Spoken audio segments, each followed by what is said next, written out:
25 साल पुराना फालज भी होएगा अल्हम्दुलिल्लाह, चंद हफ्ते में मरीज कवर हो जाएगा। पहले नहीं सी बोल सकती ना फालज अफेक्टेड थी, बिल्कुल नहीं बोल सकती थी। देखो अमर भाई तुसी खुद विजिट कर लो, देख लो लोग विसाखियां ते व्हील चेयर ते होंदे आ ते अल्हम्दुलिल्लाह पैदल माशाल्लाह रोंदे होंदे ते हसदे जांदे। असल पता मसला की है, मसला दिमाग च हुंदा, असीं थल्ले घोलदे रहिंदे आ, दिमाग चों ब्लाकेज कढदी, अल्लाह दे हुक्म नाल मरीज दिनां च दौड़न लग पैंदा। अगर मेडिसिन नहीं अपना मेरे को लैनी तो खुद बना के भी इस्तेमाल कर सकते। अस्सलाम वालेकुम, न्यू पॉइंट के साथ मैं हूँ आमिर अब्बास। फैसलाबाद के इलाके गोजरा में मौजूद हूँ। हकीम अतीकुर रहमान साहब, जिनका सोशल मीडिया की दुनिया पर बहुत नाम बजता है। कब में आप देख रहे होंगे कि लोगों का तांता बंधा हुआ है। फालज एक्सपर्ट हैं, फालज का इलाज करते हैं। हकीम साहब के पास अंदर चलते हैं, मरीज़ों से भी पूछने की कोशिश करते हैं। हकीम से बात करेंगे कि आपके पास ऐसा कौन सा नुस्खा है, ऐसा आपके हाथ में क्या चीज़ आ गई है कि आप फालज एक्सपर्ट बन चुके हैं।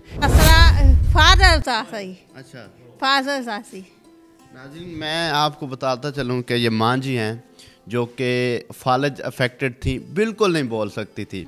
हकीम साहब के पास आई हैं और इनके कहने के मुताबिक आज 5वीं दफ़ा आई हैं और माशाल्लाह बहुत रिकवर्ड हैं और बोल रही हैं। तो हकीम साहब ने दवाई दी, आप ठीक हो गई? हाँ ठीक है। अच्छा पहले नहीं से बोल सकती? ना अच्छा ठीक हो गए क्या? अच्छा माशाल्लाह, हाँ अल्लाह सेहत देवे हो, ठीक हो जाओ। हाँ ठीक हो जाने। अच्छा माशाल्लाह, मुझे बताएगा ऐसी कौन सी गिदड़ सिंगी आपके पास है, ऐसा कौन सा नुस्खा है, ऐसा कौन सा राज है कि लोग बैसाखियों पे आते हैं, व्हील चेयर्स पे आते हैं, आपकी दवाई सिर्फ चंद हफ्ते इस्तेमाल करते हैं, 20 साल पुराना 25 साल पुराना जो फालज है वो ख़त्म हो जाता है?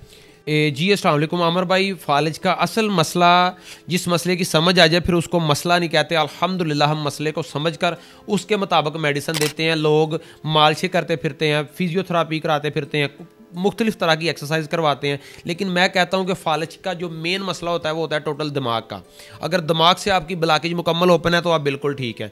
देखें ना, आपका ब्लड प्रेशर हाई हुआ, दिमाग को आपके जो है वो झटका लगा, आपकी साइड पैरालाइज होगी, आपके ब्रेन में क्लोटिंग है, क्लोटिंग आपके दिमाग में, आप यहाँ पे लेग्स पे या बाजू पे मालिश कर रहे हैं, थल्ले भावें सर सोने के तेल की मालिश कर लो, जिन्नी देर तक दिमाग चो ब्लॉकेज ना खुली मरीज़ चल ही नहीं सकता हैगा। असल साढ़े ਜਿਹੜੇ दोस्त बाप ਜਾਂ डॉक्टर ਜਾਂ हकीम गलती करते कि मरीज़ ਨੂੰ ताकत वालियां खुराकां, ताकत वालियां दवाइयां देंदे रहंदे। ਅਸੀਂ ताकत ਉਹਦੀ फौरी बंद करके सब तो पहले सर्कुलेशन खोली दी, अल्हम्दुलिल्लाह अल्लाह ज़ात पाक करम कर देंदे जनाब। ऐसी कौन सी दवाई बनाते हैं कि सर्जन भी आपके पास ट्रीटमेंट करवाने के लिए आते हैं, बड़े बड़े डॉक्टर? जी वही आपको बताया, अल्हम्दुलिल्लाह मसले को समझकर हमारी नेचुरल हर्बल मेडिसिन होती है। बहुत सारी वीडियो में मैंने मुकम्मल तफसील के साथ बताई भी है कि खुद दोस्त बाप बनाकर इस्तेमाल कर सकते हैं। अल्हम्दुलिल्लाह चाहे 25 साल पुराना फालज भी हो, डॉक्टरों ने कह दिया हो गया अभी इनकी एज ज़्यादा हो गई या ज़्यादा पुराना हो गया, अभी कवरेज के काबिल नहीं है पेशेंट, ये रिकवर नहीं हो सकता, मैं कहता हूँ मेरे पास लें, चंद हफ्तों में अल्लाह के फजल से मरीज़ मैं दौड़ा दूँगा अल्हम्दुलिल्लाह। बाहर पेशेंट से बातें हुई हैं, मुलाकातें हुई हैं और मैंने पहले उनसे बात की है, उनके रिमार्क्स लिए, उनके रिव्यू लिए। पूरे पाकिस्तान से, इस्लामाबाद, लाहौर, कराची, सिंध से लोग आए हुए हैं। एक तो माँ जी से मेरी मुलाकात हुई, वो कहती है कि जब हकीम साहब के पास मैं आई थी बिल्कुल बोल नहीं सकती थी, अब बोल भी रही हैं। तो मुझे बताएगा ऐसा क्या करते हैं, ऐसा क्या राज है आपके पास? जी सर, आप देखें कि बाहर तकरीबन पाकिस्तान का शाहिद आपको कोई ऐसा कोना नहीं मिलेगा जहाँ पर हमारे पास मरीज़ मेडिसिन लेने के लिए नहीं आते। आप किसी भी मरीज़ से पूछें, किसी भी शहर से आया उससे पूछें, उसका नाम एड्रेस पूछें और पूछें कितनी दफ़ा आपने मेडिसिन खाई और कितना फ़ाका हुआ। अल्हम्दुलिल्लाह आपको हर बहन भाई तकरीबन 95% आपको बेटर फीडबैक ही देगा। उसकी मेन बेसिक रीज़न क्या है कि हम प्रॉब्लम को रिसर्च करते हैं, उस पर सर्च करने के बाद जो असल प्रॉब्लम है उसकी मेडिसिन देते हैं हम। जो है जैसे कोई दोस्त बाप कहता है या फ़लाँ कहता है हम मालिश देते हैं, फ़लाँ करते हैं, वो चीज़ हम नहीं करते। आप ये भी क्लेम करते हैं कि आप बेशक मुझसे मेडिसिन ना लें, मेरे तरीक़ाकार इस्तेमाल करके खुद घर बैठ के बना सकते हैं, वो कैसे बना सकते हैं? जी अल्हम्दुलिल्लाह बिल्कुल, कोई पाकिस्तान के कोने में कहीं पर भी बैठा अगर नहीं आ सकता या हमसे नहीं मंगवाना चाहता, कोई मसला नहीं, वो खुद घर पर मेडिसिन बना सकता है, परेशानी वाली बात ही नहीं है।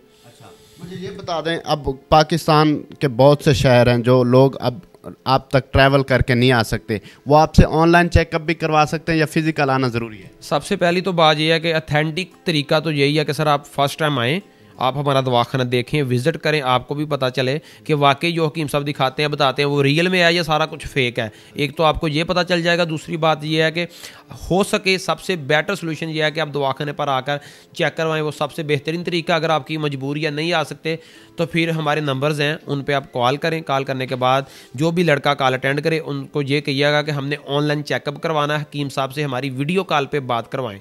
अगर तो मैं वीडियो कॉल पे बात करता हूं तो फिर आपने ऑर्डर देना है मेडिसिन का, वरना बिल्कुल नहीं देना। क्या राज है, 24 घंटे लंगर चल रहा है, बिरयानियाँ चल रही हैं, लोग आ रहे हैं, चाय पी रहे हैं, उनसे भी कुछ चार्ज नहीं करते? ये देखे ना अमर भाई, बाहर गाड़ियाँ पार्किंग में सैकड़ों गाड़ियाँ खड़ी हैं, एक पैसा भी कोई चार्ज नहीं कर रहा है। लंगर है अल्हम्दुलिल्लाह, वसी हमने किया हुआ है। जिसने 4 प्लेटें 2 प्लेटें जितना खाना खाए, जितनी चाय पीनी पिए, चेकअप, मशवरा, टोकन, हर चीज़ फ्री है। जितना रश है अल्हम्दुलिल्लाह, मैं जितनी चाहूँ टोकन पर्ची रख सकता हूँ, पार्किंग के रख सकता हूँ, लंगर के रख सकता हूँ। यहाँ गाँव से दूर है, दुकान पर जहाँ पर कोई भी मैं चीज़ जो है वहाँ पर शो कर सकता हूँ, लेकिन कुछ भी नहीं किया, क्योंकि ये हमारा कारोबार नहीं है, ये हमारा ख़ानदानी काम है, अल्लाह का फजल है। मैं जनाब मेरे साइड पे काफ़ी बिजनेस हैं, इसको मैंने बिजनेस नहीं बनाया कि खिदमत खलक कर रहा हूँ, बुजुर्गों की अपनी विरासत लेके अल्हम्दुलिल्लाह मैं चल रहा हूँ। नहीं, हम तो कहते हैं एक सन्यासी हकीम है, ठीक है, जो अल्लाह ताला की शिफा देनी अल्लाह ताला की ज़ात ने, लेकिन एक इंसान का यकीन भी होना चाहिए। हम वो जिस मरीज़ को पहले लाए थे उसको तकरीबन अफाका हुआ था। हाँ, 2 दफ़ा हम वो उसको लेकर आए थे इधर। 2 दफ़ा लेके आओ, ठीक हो? हाँ, 2 दफ़ा लेके आए तो काफ़ी बेहतर हो गया वो। कितने % मरीज थोड़ा ठीक हो गया? 50%। अच्छा, माशाल्लाह। हाँ जी, ਹੁਣ ਬਿਲਕੁਲ ਚੱਲ ਸਕਦੇ ਨੇ? हाँ जी, हाँ जी, बिल्कुल चल सकते हैं। ਕੀ ਰਿਮਾਰਕਸ ਨੇ, ਕੀ ਕਹਿਣਾ ਚਾਹੋਗੇ ਆਵਾਮ ਨੂੰ ਹਕੀਮ ਸਾਹਿਬ ਦੇ? क्या जाओगे, इंशाल्लाह जो भी थे आएगा सही होके जाएगा ये तो। हाँ जी। मैं हूँ फैसलाबाद, टोबा, गोजरा ते कोई डॉक्टर नहीं सी छड्डिया। हाँ, फैसल हस्पतालों लियाउंदी रही, साहिल हस्पतालों फैसलाबाद लियाउंदी रही हैं, मेरियां दर्दां ही नहीं सी जांदियां हैगी। ठीक नहीं होए? ठीक नहीं, दर्दां दवाई खानी है जां मेदे जां कोई मसला बन जाना, लेकिन दर्दां नहीं सी ठीक होंदियां। वक्ती तौर ते 2-4 मिनट ठीक होइयां, फिर शुरू हो गईयां। लेकिन ये है कि जदों मेद को खाधी है ना, शुक्र अल्लाह ताला दा लख लख दफ़ा अदा करदी हां कि मेरियां दर्दां खत्म हो गईयां।